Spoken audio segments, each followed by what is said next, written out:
老兵啊，因为海巡署成立才10几年，就是我在保级总队就来了。哦，那看到这样子一个投资，说实在的，内心蛮雀跃的。虽然可能也慢慢就要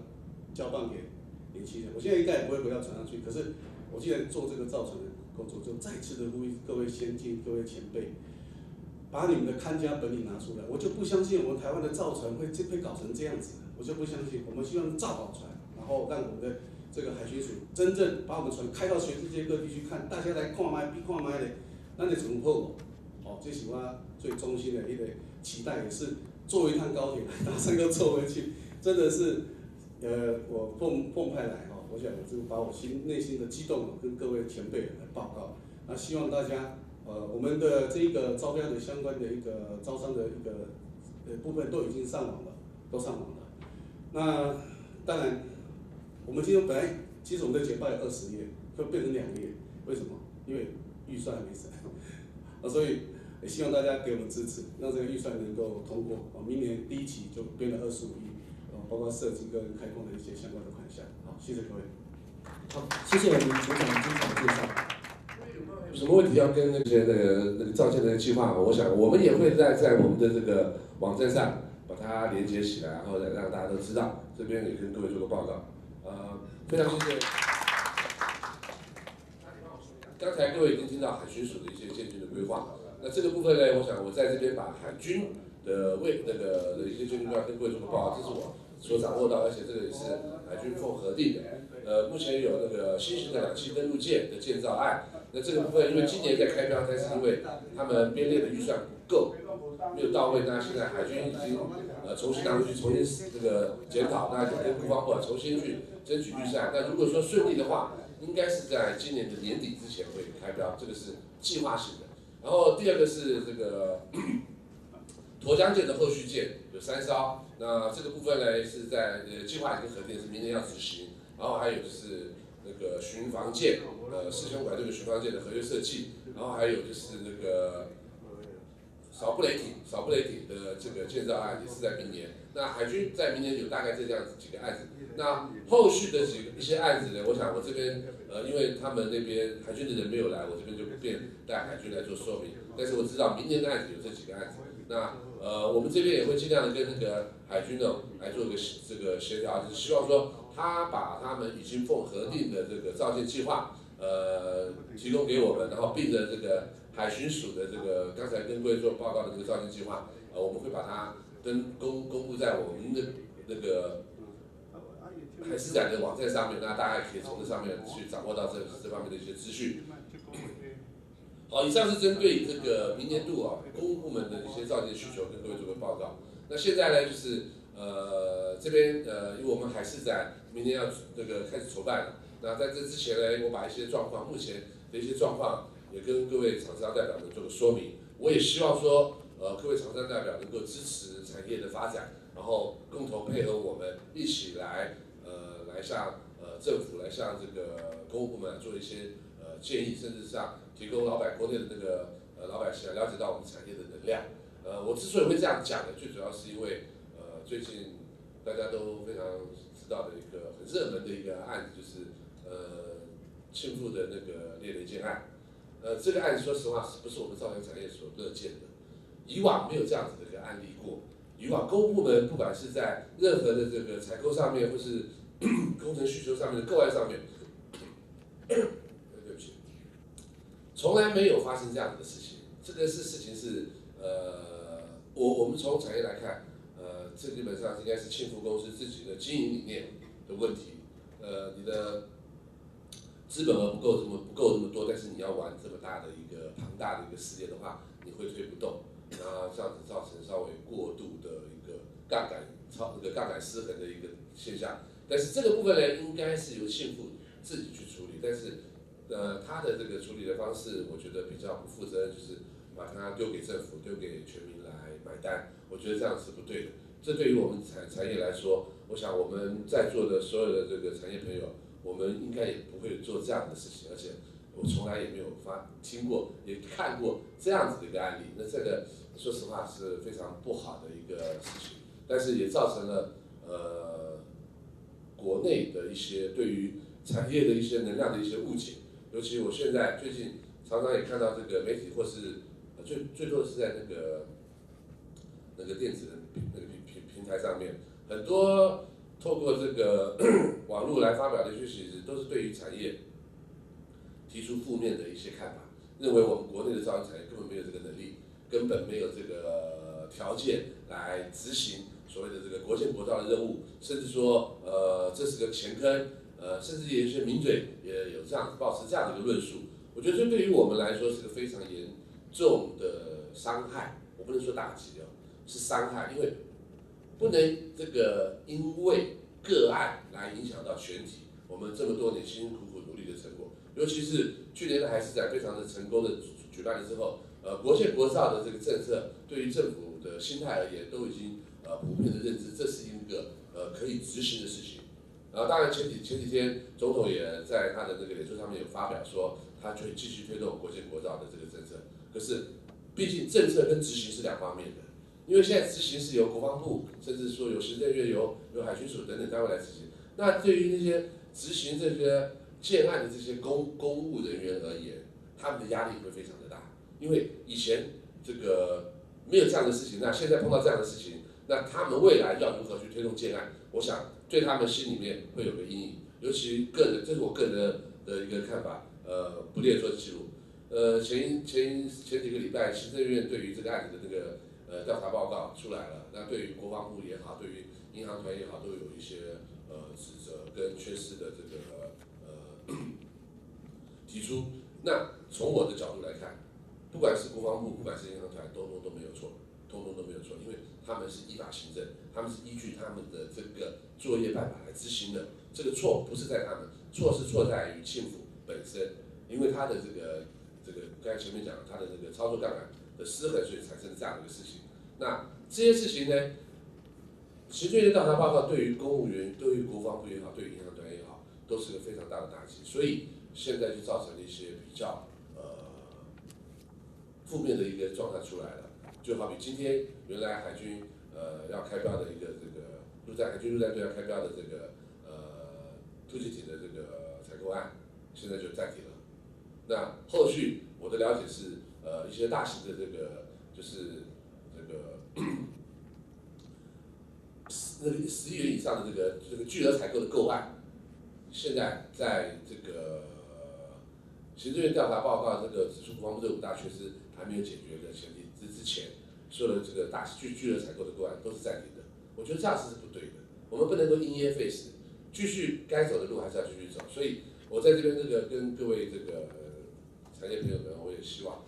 大家共同来协助我们，把我们的产业的声音给它带起来。那真正最重要就是2018的海事展，这个海事展是每2年我们都会来办一次。我们办展的目的最主要，去年我也讲过，但我今年我还是在做这样的一个说明。我们办展的目的是为了提供一个平台，让政府单位、让公务部门跟我们的厂商在这个平台上做个互动。当然，我们也会邀请国外的一些厂商来参与，我们跟国外也有一些互动。大家通过互动，大家通过交流，能够彼此的这个了解，然后让我们协助我们的公务部门未来在它的这个需求提出来的时候，能够更符合我们国内产业的时机的能量。因为以往公务部门在这个建案的时候都是比较封闭的、比较保守，都是依据自己所掌握的资讯来做的一些开出来一些需求规范。可是这个部分呢，往往跟我们厂商、我们产业这个能力有一个落差。毕竟我们产业的一些水准跟一些技术已经超越了他们的需求非常的多。可是他还是开一些比较旧的一些需求的话，对于产业来说，这样是比较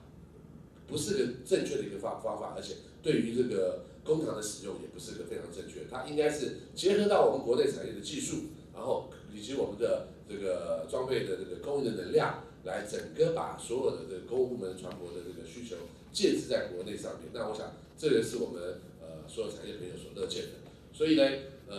在海事展的目的在这个地方。那像我们这次去年我的主轴是摆在国防上面，那国防这边我还持续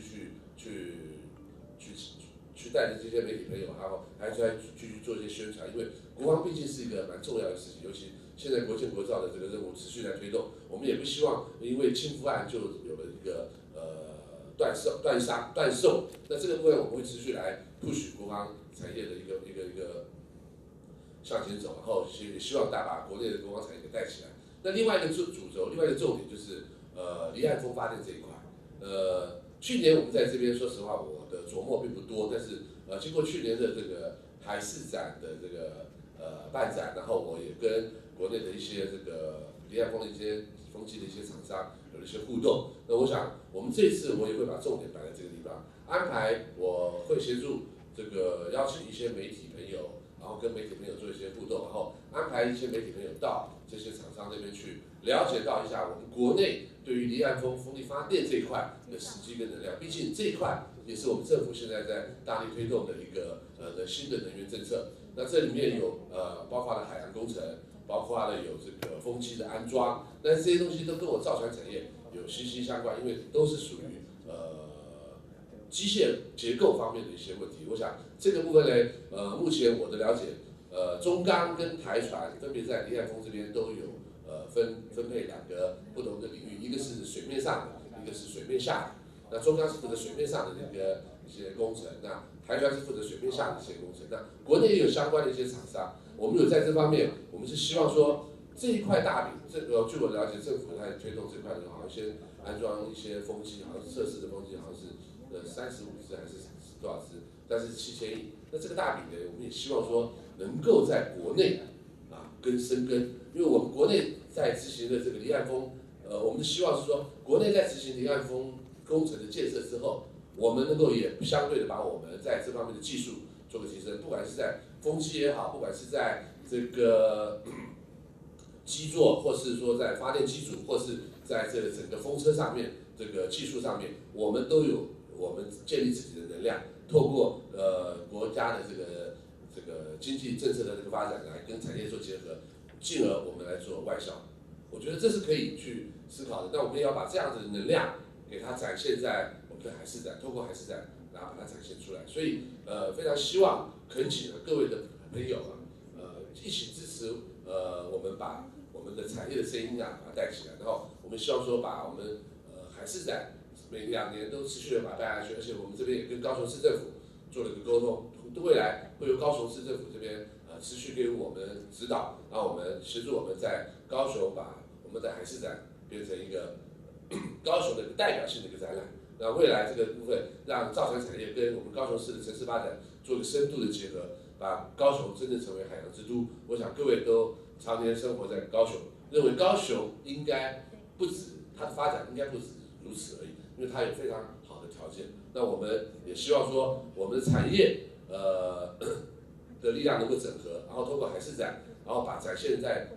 国人的面前，也让国人了解到我们造船产业的能力，也让公部门了解到我们造船产业的实力，然后来在未来他们政府的政策的这个擘画跟推动上都能够有所支持，然后有所持续。我想这是我们所希望所乐见的。那这个部分我也在这边跟各位先谢谢，希望说今天这个第一次的这个在南办的这个邀商说明完了之后，我们承办单位还会再继续针对海事展去做一些宣传，然后再去做一些这个跟媒体做一些互动，然后甚至说能够去规划出一些具有教育性的一些主题，跟这个社会跟媒体做一些沟通，然后让全国的老百姓甚至让政府单位都了解，然后来继续支持我们的这个产业的发展。这个是我先在这边跟各位做报告的。另外呢，我这边也提到另外一个事情，重点是，这次的海事展我们一样有规划有这个工程研讨会。那这个工程研讨会呢，就是说也是提供一个平台给各个厂商产业代表。如果你们觉得你有不错的这个技术，可以在这边来发表，或者说你有一些新的这个装备想要介绍的话，不管是国内的也好，不管是你自己的，或是你代理，我们都希望你透过在海事展，我们在会相对这个举办那个工程研讨会上面，我们来把它共同发表。因为我到时候会安排，会邀请海军跟海巡，甚至台电的一些人员，公务人政府的相关人员来听，然后我们大家来做一些讨论，甚至也会安排学校的一些学者专家跟一起参与这个研讨会，然后我们大家来讨论。那我想这个部分呢是一个比较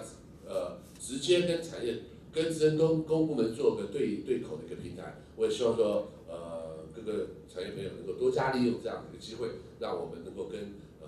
所希望表达的这个给的政府机关还有公务部门都能够掌握到这样的一个机会，好不好？那现在非常谢谢各位，那我把这个接下来时间呢，就交给这个主办单位，针对这次海事展的一些内容啊，跟各位再做一些报告。那后续如果说各位还有什么问题，没有关系，我们待会还有点时间可以来讨论一下，谢谢。好，谢谢我们朱顾问。那朱顾问，那我们现在目前招商部分已经有一些国外厂商已经有邀请的部分，可不可以跟厂商做一个说明？海事展目前邀请国外的厂商部分，我现在有去接触过美国的洛马、雷神，然后还有 BAE， 然后还有法国台利斯，然后加拿大的N3那边我们都有一些接触。那我想这个部分呢，他们也都有跟我一些承诺。前一阵子啊，两个礼拜前，我有跟一些苏联的一些代理商也有接触。那我想这个部分也都获得他们的一些承诺，会来参展。那这边也会陆陆续续的来去跟意大利、跟新加坡还有日本，甚至德国的一些还有英国的厂商来做一些接触。我想我在这边跟各位做个报告。那另外呢，我再补充一下，经过去年海事展的成功的推出之后，我们也跟国防部有了很好的默契。未来国防部也会每2年也会参与我们的海事展，他也有做出这样的承诺，而且国防部也把这个海事展列为他的年度计划之一，所以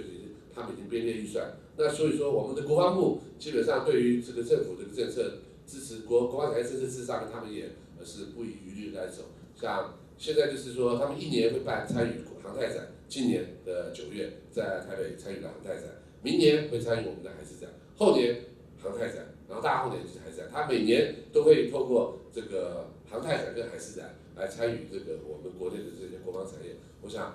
这部分也跟各位做个报告，让各位了解一下。国防部已经针对不管是国防产业里面的航太展跟海事展，都已经编列预算，每年都会来参与，每年都会来加入。我想，这个对于我们办展来说是一个非常大的一个鼓励，然后也提供给各位在座的朋友都了解。谢谢。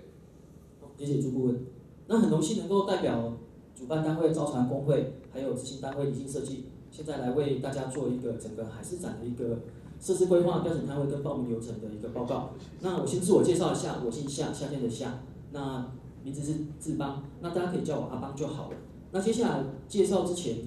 我先跟各位回顾一下我们2016海事展的一些相关成果。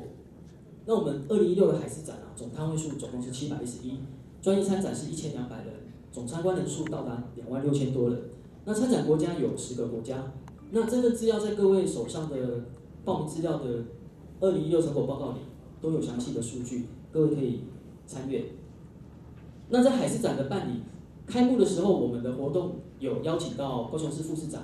跟造船工会的理事长来为我们做一个开幕结彩，然后做一个揭开序幕。那在开幕之后，我们有做一个展场导览的活动啊。那由我们的理事长带领我们的那个国安会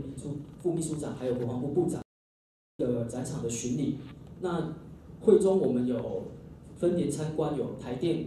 中山科技研究院跟台船，还有中信造船等13家比较指标性的一个厂商。那现场会做这个最新的技术，还有一个展览的一个亮点的简报。那除了展场导览之外，我们每日的活动亮点，我们还有配合国防部的海军跟海巡来做一个海军越渔队、举巡队的表演。那新兵码头部分是开放军舰参观，那有参观海军的磐石跟海狮。那海巡的部分是海巡的巡航舰。那这也是台湾有史以来第一次有大型展览跟国防部的一个整军的活动做一个配合。那接下来跟各位介绍一下我们2018的一个展出的内容规划。首先是我们的5大主题，我们这次的5大主题分别为国防、船舶、海洋、跟通讯，还有绿色能源。那底下有子项目有船舶建造，这些有11项。那第二个重点规划就是刚刚朱部有跟大家报告的一个研讨会的部分。那在研讨会的部分，我们是以海事船舶跟通讯航仪这2大领域来研拟相关的主题。那第3部分就是我们配合国防部海军的部分做一个开放参观。那我们2018年预计邀请海军跟海巡开放我们的沱江舰、潜舰，还有巡护船，那还有反潜直升机等，让民众做参观。接下来看到这张是我们的一个展场的一个区域规划。那在南馆的部分，下面是南馆的部分是有我们的国防工业跟船舶机械，北馆的部分是海洋工程、绿色能源跟通信航理。这边看到是我们的一个开幕典礼跟一个研讨会的一个区域。3楼的部分我们预计规划305做一个开幕典礼，然后303A、B 跟302A、B 的教室会做一个研讨会的一个会议室。接下来跟各位报告一下我们这次整体的一个形象规划，还有一些展馆内的公共设施的分布。那在视觉形象部分，我们这次的视觉形象是延续2016年的精神，然后再融入我们2018年的参展资讯，融合成重新设计成2018的一个展览 logo。那在颜色的部分，我们有彩色版跟单色版，那这些都可以开放给各位厂商去做运用。那在视觉形象部分，我们在专业版的设计，我们是用浅间浮出水面，然后造成一个很充满张力感的一个动感，来表现我们这次的一个专业形象。那在专业版的形象，主要我们可以用在书面文书、平面媒体或网站部分。那第二个部分是我们的另外一个版本，是民众版的主形象。那民众版主形象这边，我们是用2个可爱的小朋友那个温暖亲切的一个形象，来带领我们进入海事展的世界。那主要是用于户外广告、媒体宣传跟广告看板的使用。接下来介绍一下我们展馆的一些相关设施。那红色的点都是我们即将在展馆内布置的一些设施的点位。那我们依序来为各位介绍。第一个就是我们东门入口，我们会有用民众版的形象来做一个玻璃幕墙的一个展出。那第二个是入口导引牌，入口导引牌我们会在正门口左右分别放置2个导引牌。那分别为中文版跟英文版。那中英文版的那个大会资讯跟英文版跟中英文版的一个接驳车资讯都会秀在上面。那旗帜的部分，我们是融合专业版形象跟我们民众版形象一个刚柔并济的一个形象展出。那预计会在展前3个月，在高雄市的一个主要大的路口跟马路都会做一个布置。那接下来看到是我们一个接驳车的设施。那接驳车设施部分，我们是规划3个站点，一个是展馆前，然后新滨码头，然后三多捷运站。那 A05的部分是我们的一个展场内的一个分区挂旗，到时候我们会在展场内分区部分做一个挂旗的悬吊，然后让大家可以很清楚找到自己想要去参观的区域。然后接下来看到的部分是我们一个接驳车的设施的路线，那我们大概是规划3班车，每15到20分钟会1班。然后做一个巡回。接下来我们介绍一下我们的一个公设。那在公设的部分呢，我们这边是用那个船舰的船首 V 字形的一个几何构造来做设计。那配色的部分呢，我们是用一个温暖光明的一个阳光色，跟加上我们安静沉稳的海洋颜色来做配色。那在功能上，我们搭配上我们的平面配置图跟专业版跟民众版的形象来做一个美化。好，那还有一些文件填写区啊，跟参展资讯区，都可以让民众去做使用。接下来我们介绍一下我们的标准摊位。那我们这次的标准摊位啊，我们这次标准摊位的设计啊，是用那个螺旋桨的一个旋转的概念，然后用一个 X 型的交叉排列啊，造成一种旋转转动的感觉。那主视觉我们是用专业版的一个潜艇破出水面的形象来导入，然后带出各参展商的一个资讯。接下来看到的是我们一个5大主题的一个标准摊位的形态。那我们会依据5大主题的一个颜色去做不同颜色的一个分区。这张是我们的标准摊位的一个配置图。那我们高度的话是做到4米。那平面配置的部分，我们有配备一个接待桌，然后3张折叠椅、玻璃圆桌、垃圾桶、5枚插座，还有3盏的长背灯。那这些在明年的摊位圈选完之后，等各厂商确认完自己的摊位形态之后，这些配备都可以让各位厂商来做一个规划跟使用。